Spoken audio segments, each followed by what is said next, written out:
আপনি কি প্রতিদিন কিছু ভালো কাজ করার পরিকল্পনা করেন, কিন্তু অলসতা এসে সব নষ্ট করে দেয়? আপনি কি অনেক কিছু করতে চান, কিন্তু আপনার শরীর বা মন যেন বলে পারবো না? তাহলে এই ভিডিওটা শুধু আপনার জন্য। অলসতা আসলে কি?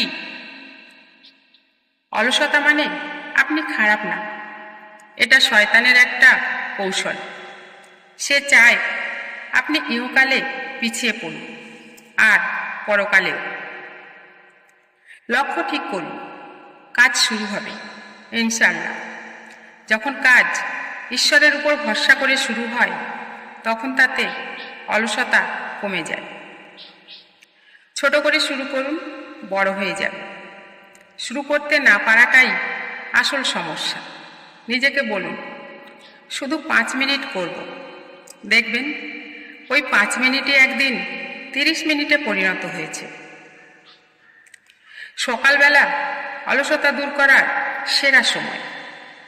ঘুম থেকে উঠেই ফোন নয়, সকালে প্রথম কাজ যেন হয় স্রষ্টার স্মরণ।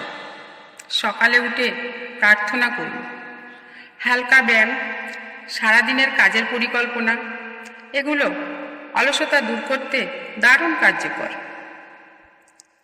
ভালো মানুষের সঙ্গ নিন, যারা অ্যাক্টিভ, ইতিবাচক, সৎ, ধার্মিক, পরিশ্রমী।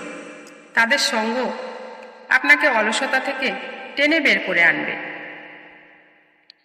নিজের চাওয়া পাওয়া, স্বপ্ন, ইচ্ছা, শখ যা আছে সব তাকে বলুন, যিনি আমাদের সৃষ্টি করেছেন। তিনি যদি দেওয়ার ইচ্ছা করেন, কোনো বাধা আটকাতে পারবে না। অলসতা আমার সময়, মন, জীবন সব কেড়ে নিতে চায়, কিন্তু আপনি যদি আজ থেকেই এই কৌশলগুলো প্র্যাকটিস করেন, ইনশাআল্লাহ আপনি হবেন একজন অ্যাক্টিভ, সফল মানুষ। ভালো লাগলে শেয়ার করুন। এরকম ভিডিওর জন্য সাবস্ক্রাইব করে পাশে থাকুন।